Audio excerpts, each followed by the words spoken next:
تو 1971 میں گلی کی ایک نکر پر اس کی دکان تھی ڈاکٹر عظیم شاد کی، اور دوسری نکر پہ اس نے وہ یعنی جو سجاد فرحت حسین کی ملکیت بعد میں بنی دکان، ایک دکان میں اس نے ایک ہوٹل کھول لیا چھوٹا سا چائے کا، یعنی وہ اس نے اپنا اس کا ایک بھانجا یا بھتیجا تھا، اس کا نام فیض تھا۔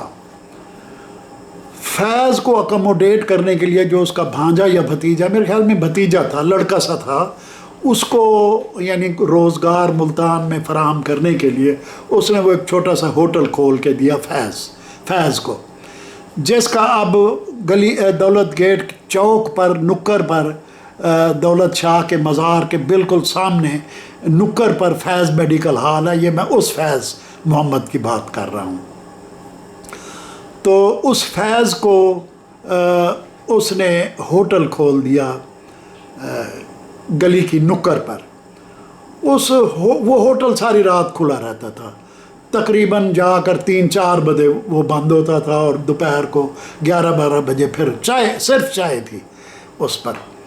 تو رات کو رکشے والے یا گزرتے ہوئے مسافر یا سندھی آئے ہوئے جو دربار پر جایا کرتے تھے یا وہاں سے لوٹا کرتے تھے، رات گئے تو وہ اس میں چائے پیتے تھے، لیکن اکا دکا، کیونکہ اس زمانے میں ساتھ ہی چچا جعفر کا چائے کا ہوٹل تھا، وہ تو 10-11 بجے بند کر دیتے تھے، تو یہ ہوٹل ساری رات کھلا رہتا تھا۔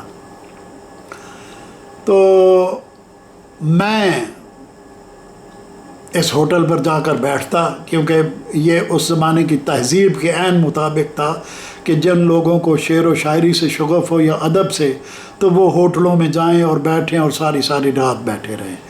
وہاں 1-2 اور شاعر بھی آیا کرتے تھے، مثلا ایک الانگ کا ایک گندا سا شاعر تھا، اس نے اپنا نام اس کا عبدالحمید تھا، تو اس نے مجھے بیوقوف بنانے کے لیے بتایا کہ میں عبدالحمید ادم ہوں۔ اچھا، میں بھی اس وقت اتنا بھولا، یعنی یہ 71 کی بات ہے، میری عمر اگرچہ 20 سال تھی، چالاک تو بہت بنتے تھے، لیکن اس نے مجھے خاصا بیوقوف بنایا کہ جی میں عبدالحمید ادم ہوں، جو اس زمانے کا مشہور ترین شاعر تھا۔ لیکن مجھے یہ ساری باتیں پتہ نہیں تھی کہ یہ النگ پر رہتا ہے اور یہ عبدالحمید ادم ہو ہی نہیں سکتا۔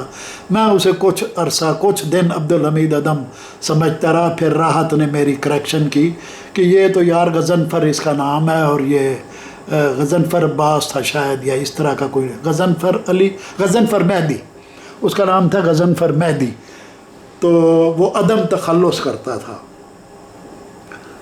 خیر، اس ہوٹل پر اسی طرح کے مقبول تنویر شاعر آ جاتا کبھی، تو ان کی کشش مجھے وہاں لے جاتی، اور میں رات کو 2-2 ڈھائی بجے تک وہاں بیٹھا رہتا۔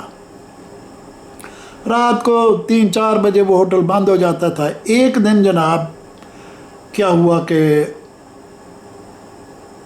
صبح جب میں گھر سے باہر نکلا تو پولیس مجھے پکڑنے آ گئی، چوکی دولت گیٹ کی پولیس۔ کیا ہے جی، کیوں پکڑ رہے ہیں؟ کہ جی آپ نے ڈاکٹر عظیم شاد کے ہوٹل سے ریڈیو چوری کر لیا ہے۔ اچھا، اس میں تھوڑا سا پس منظر میں بیان کر دوں کہ ڈاکٹر عظیم شاد کے پولیس والوں سے بہت اچھے تعلقات تھے، کیونکہ وہ ایک لفنٹر آدمی تھا، شراب پیتا تھا۔ اس نے ایک گھر کرائے پر لے کر نرسیں رکھی ہوئی تھیں، اور 15-20 نرسیں اس کی یعنی داشتائیں ٹائپ وہ نرسیں ہوتی تھیں، اور وہ جناب ان کو وہاں رکھتا تھا۔ میں سب پر تو الزام نہیں لگاتا، لیکن ان میں کچھ کرپٹ ہوتی بھی تھی۔ تو دربار شاہ شمس کے بالکل پاس اس نے ایک گھر کرائے پہ لے کر وہاں ان داشتاؤں کو یا ان نرسوں کو رکھا ہوا تھا۔ تو اس نے رات کو کسی وقت اس کا ریڈیو چوری ہو گیا، تو انہوں نے الزام لگا دیا کہ وہ میں نے چرایا ہے۔ 2:30 بجے تک تو میں وہاں بیٹھا رہا، اس کے بعد میں ریڈیو چرا کے فرار ہو گیا۔ ان کا الزام یہ تھا۔ اور پولیس والے جو تھے وہ چونکہ اس سے بھتہ لیتے تھے ڈاکٹر عظیم شاد سے، تمام برائیوں کا، شراب کا وہ جو اس نے زناکاری کا اڈا بنایا ہوا تھا اس کا، اور جو بھی اس کے اپنے وہ یعنی ٹھرا شرا بیچتا تھا وہ.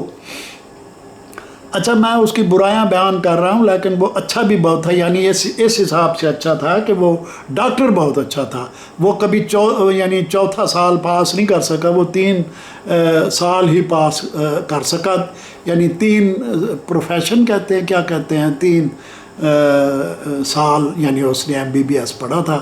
اس کے بعد اس کو ضرورت نہ رہی چوتھا اور 5ویں سال کی، اس لیے کہ اس کی پریکٹس بہت چلتی تھی. لوگ رامے سے اور دور دراز سے، ٹاٹے پور سے اور پتہ نہیں کہاں سے، شوج آباد سے اس کو مریض دکھانے آئے. ڈاکٹروں کی بڑی قلت ہوتی ہے اس زمانے میں.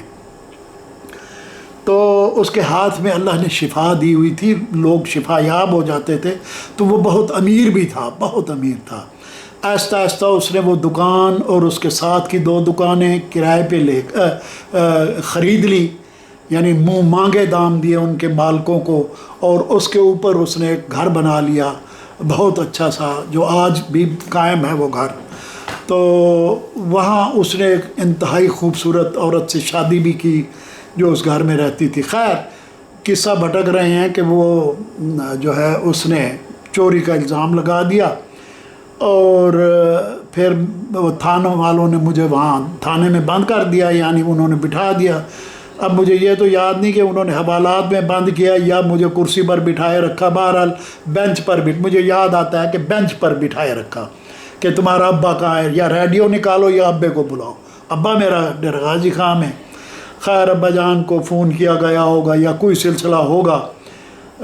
اگلے دن ابا جان آ گئے اور مجھے انہوں نے ضمانت پر چھڑایا، اور ڈاکٹر عظیم شاد کو انہوں نے اس ریڈیو کی قیمت ادا کی جو میں نے کبھی نہیں چرایا تھا اور جس کا مجھے کوئی پتہ نہیں تھا. اور اس ظالم نے اس زمانے میں 150 میں اعلیٰ ترین ریڈیو آتا تھا.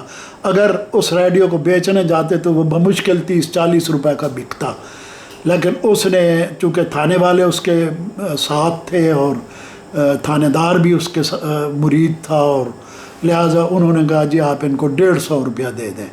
تو وہ ابا جان نے کہیں سے مانگ تانگ کے وہ 150 روپیہ ان کو دیا اور میری تھانے سے خلاصی ہوئی.